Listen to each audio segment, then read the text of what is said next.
entrepreneurs, small business owners, professionals who seek excellence, bringing the business classroom to you. It's the Business Builders Show. Here's Marty Wolf. I want to thank Pride Mobility Products, the global leader in manufacturing consumer-inspired power wheelchairs, scooters, and lift chairs for those with disabilities. Thank you, Pride Mobility, for supporting this edition of the Business Builders Show.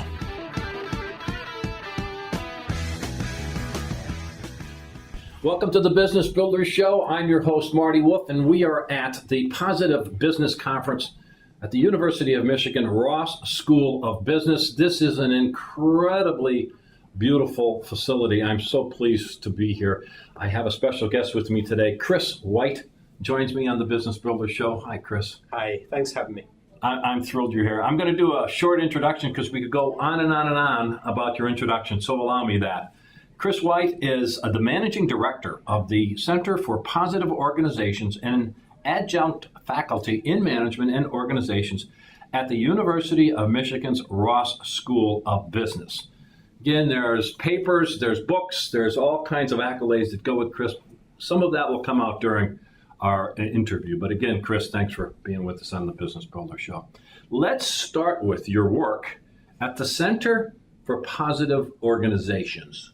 Tell me what it is. Tell me what's exciting about it. Tell me why other business people should care. Go for it. Sure. So here at the Ross School of Business, our mission is to develop leaders who make a positive difference in the world. And that already is something that people should probably care about. Yes. What we define positive business as is creating economic value and throwing great jobs. Creating great workplaces so those jobs can actually be meaningful and rewarding and productive for people, and also being good neighbors in the community and to the environment that we're nestled in.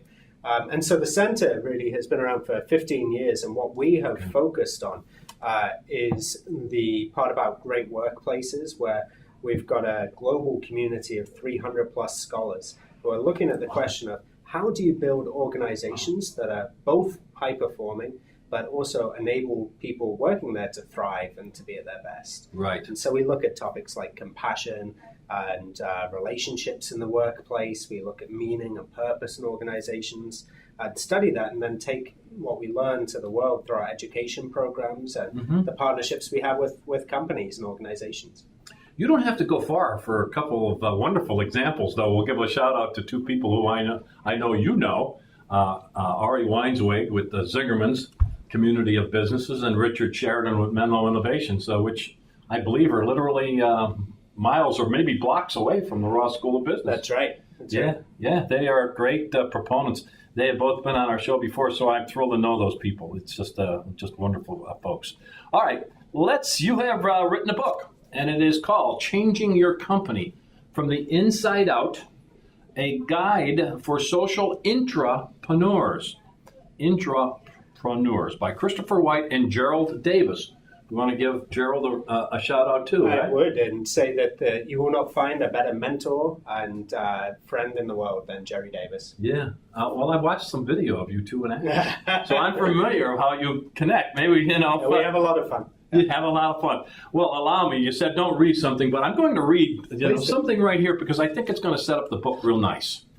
It says, make your company a force for good. You're ambitious. You're not afraid to take risks. You want to bring about positive social change. And while your peers have left a trail of failed startups in their wake, you want to initiate change from within an established company where you can have more far-reaching, even global impact. In this cover, it says, welcome to the club. You're a social intrapreneur. Let's start with the definition. What is a social intrapreneur? Oh, Marty, I've actually started moving away from using the term so much because people puzzled by it. They say, you mean entrepreneur, don't you? And then Microsoft Word has the red squiggly line underneath intrapreneur, even though it is in the dictionary. And my mum certainly doesn't know what I do. So these days I talk about how do you create positive change without authority in organizations. Okay. And that is really important because when companies and organizations get larger, typically they put into place a matrixed organization, and there's lots of bureaucracy and complexity there, and almost nobody has full authority to do anything. And so therefore, until we find new and better ways of organization and structuring things, we need to help people to find their way around, to accomplish their objectives. A pathway. And also, I believe that they can make a difference in the world as well.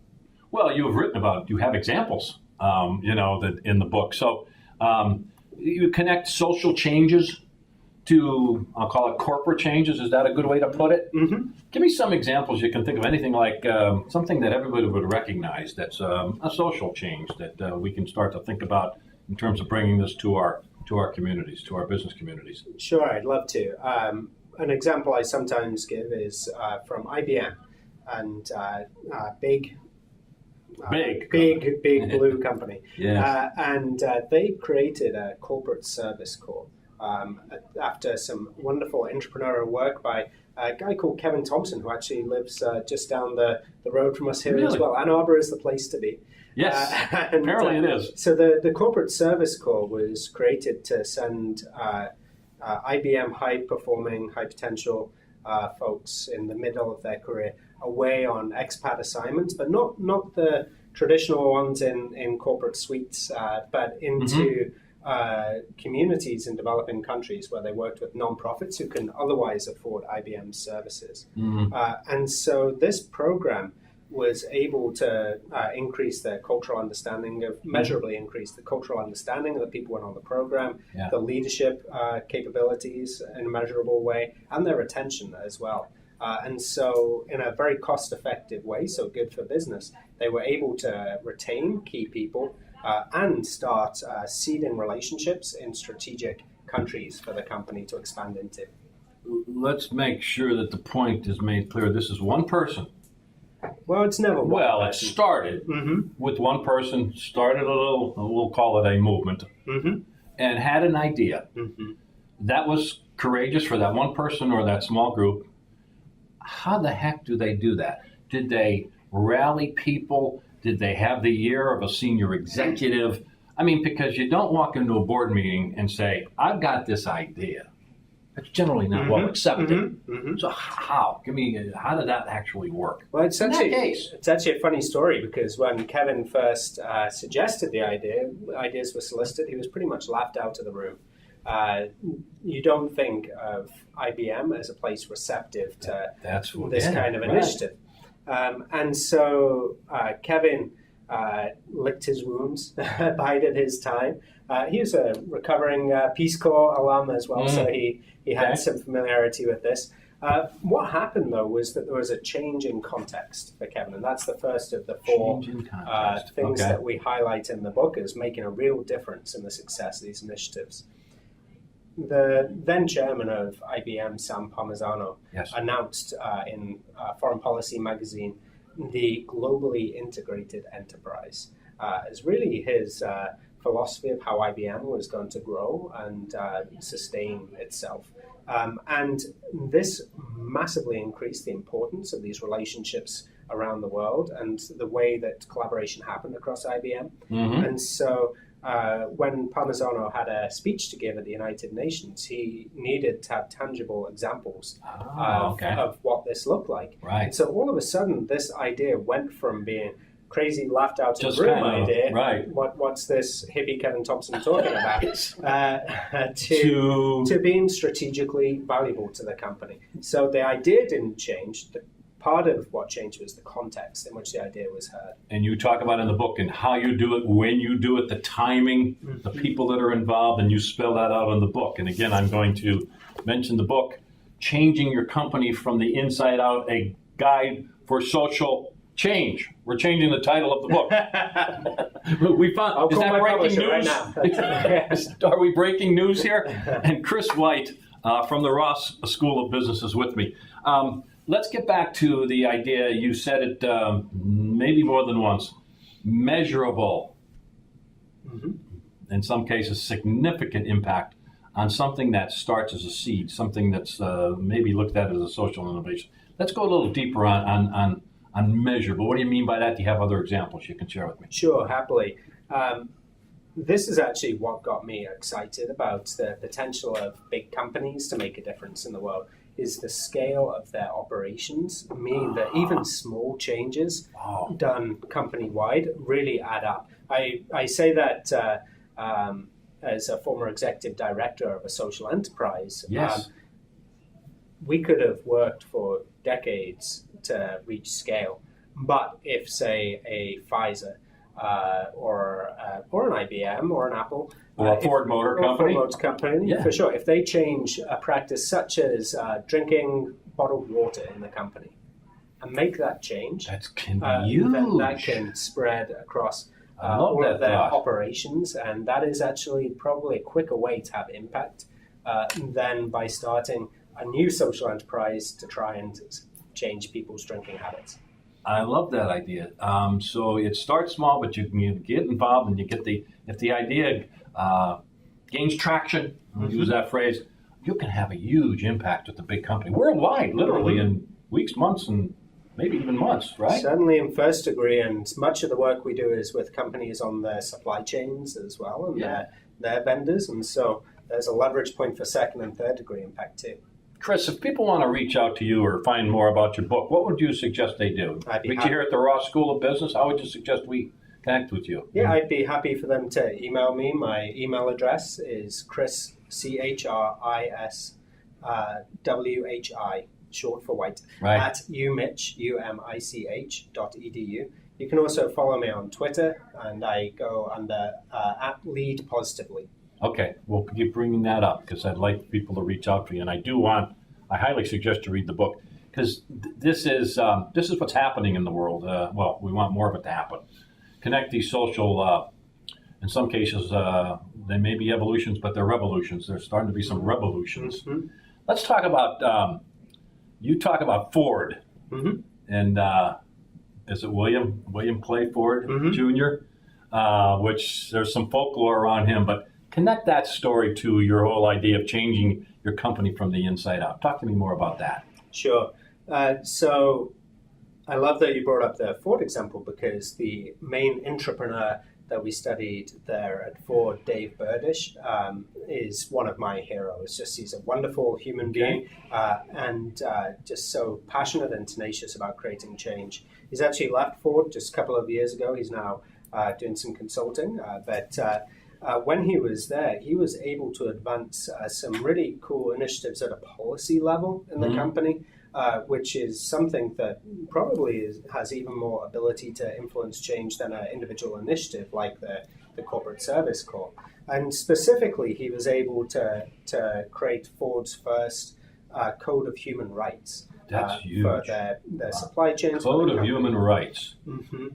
Wow. Which really declared these are the principles by which we do business and how the workers are treated in the process. And so there are a series of spin-offs from that, including how Ford works in water-scarce areas. So, for instance, they have production facilities in India, and you have to make trade-off decisions similar to some of the ones talked about at the conference today, where you need to produce your cars. You've got your goals to reach. And that's a financial part of the triple bottom line, right? Of course. And you've got the communities in which you work also need water. How do you make those decisions? So Dave is and was, when he was at Ford, just an expert at slicing and dicing those, bringing together the networks that can be influential around this. And you mentioned Bill Ford. Yeah, because context, I guess, is where I wanted to go. How the context that he was in that let that grow or allowed that to grow. What was the context? Yeah, well, Dave always would say that it was a lot easier to get things done when the guy supporting you had his name on the building. And so that always helps. So that's the case. But similarly, I've never spoken to Bill Ford. Jerry actually has. But I imagine he would say that he, on his own, couldn't get stuff done. He needs people like Dave to be working in the company every day to make things happen. Yeah, wow. Let's talk about Bloomberg too. Again, right out of your book. No, not throwing you any curveballs here. Right out of your book. Bloomberg, the triple bottom line, the different phrases, and they implemented something again. I don't know how many years ago it was, but let's talk about that because that's something that I don't think that many people realize that. So Curtis Ravenel at Bloomberg was really the intrapreneur, the pioneer in getting environmental, social governance metrics there integrated into Bloomberg terminals. So when they were the way that analysts... Integrated right into the terminals. Okay, I want to make sure we get that on. Yeah. So integrated right into the terminals, and what did that look like? Yeah, what that looks like is that investors really making big institutional investment decisions would look at the finances of a company to try and decide whom to invest in or the profit to earnings ratios and so forth. But side by side, all things being equal, they could also look at what kind of company it was for the community and for the environment. Environmental impact, social awareness. Their governance. And so therefore, they'd be more likely, given that data, to choose those that would do good, all other things being equal. And so that was a similar to a policy, really. That was an infrastructure change that they were able to bring about. Yeah, well, I want to keep bringing back to, and your book is great, and that things can happen. And again, you talk about the context, the timing is right, how you approach it, who you approach it with, getting that team together, right? I mean, and you spelled that out very nicely in the book. I want to bring us back, I think that's pretty close to home, a company called Cascade Engineering. Yeah, look, he lit up with a smile. That's right. I could talk about Cascade Engineering all day. All right. Well, let's keep it down to about 10 minutes. So, Cascade Engineering, I'd be honest, and I think I'm reasonably well read. I mean, I knew they existed, but reading your book, I did more research. Fascinating company. Yeah. Talk to me about in the context of changing your company from the inside out. Absolutely. And I think for the people who listen to the podcast and watch the videos, this is really practical, relevant company to consider. So they were founded a little over 40 years ago by Fred Keller, who we talk about in the book. And Fred wanted to create a company where it's conducive to this kind of practice, where do some good, make some money, and you could have a triple bottom line way before it's cool to yes. We already believe that, and we're starting to practice it. Yeah, and so they're doing it in a range of ways. It goes from they are really award-winning in the products that they do. Yes. This plastic injection molding, so very nuts and bolts kind of product. But they also do it in the way that they work with the people who come into the company. So a concrete example of that is the Welfare to Career program that they have. Fascinating. And so as we know, Marty, it's very hard because it's such a systemic issue for people who have been on long-term welfare to come back into the workforce in a sustainable way. Very difficult. There's a narrative in society that says, they should work. But there's a lot of things getting in the way of that, whether it be family commitments, whether it be the distance they have to travel for work, whether it be educational issues, whether it be learning issues, whether it be social issues, mental health issues. There's real obstacles for a lot of these folks. It's massively complex. Yes. And so Cascade actually, over several years, ran 3 different versions trying to figure out how are we going to do this. Your book, this didn't work. This didn't kick off right away, right? There were several iterations before they kind of figured this out. Years, right? Yeah, they tried and they failed. They tried and they failed.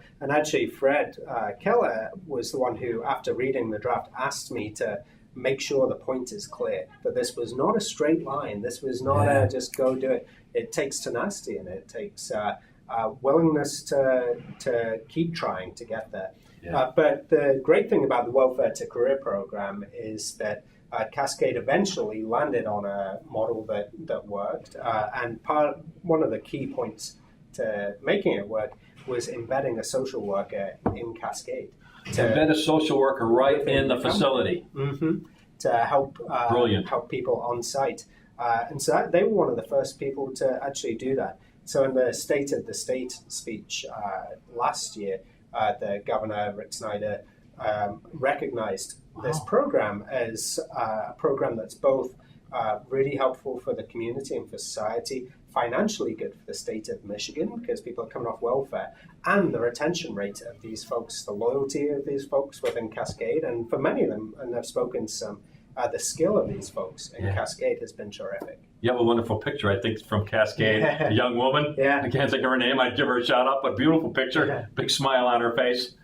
We need to wrap up, Chris. Sure. I've been speaking with Chris White. He has written a book called Changing Your Company from the Inside Out. Gerald Davis and Christopher White wrote the book. You can find him on Twitter. You can look him up. You can find him. You can connect with Chris White from the Ross School of Business. What have I missed, or do we want to drive home to make sure that we're getting the point across that you want to get across in the book? That is there a special moment, or did we do a decent job of driving home some points? I think we did a terrific job. Well, you certainly did a terrific job with your prep and your questions. Thank you.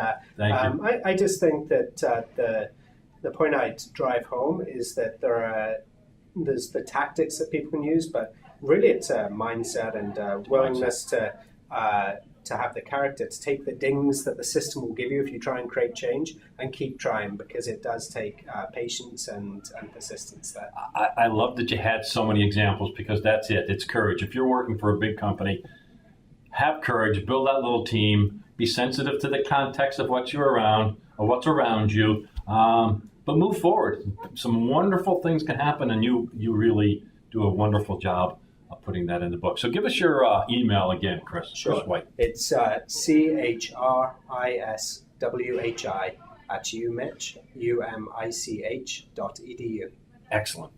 Chris White, thank you so much for being on the Business Builder Show. Appreciate it very much. I want to thank Pride Mobility Products, the global leader in manufacturing consumer-inspired power wheelchairs, scooters, and lift chairs for those with disabilities. Thank you, Pride Mobility, for supporting this edition of the Business Builders Show. Bringing the business classroom to you. It's the Business Builders Show with Marty Wolf.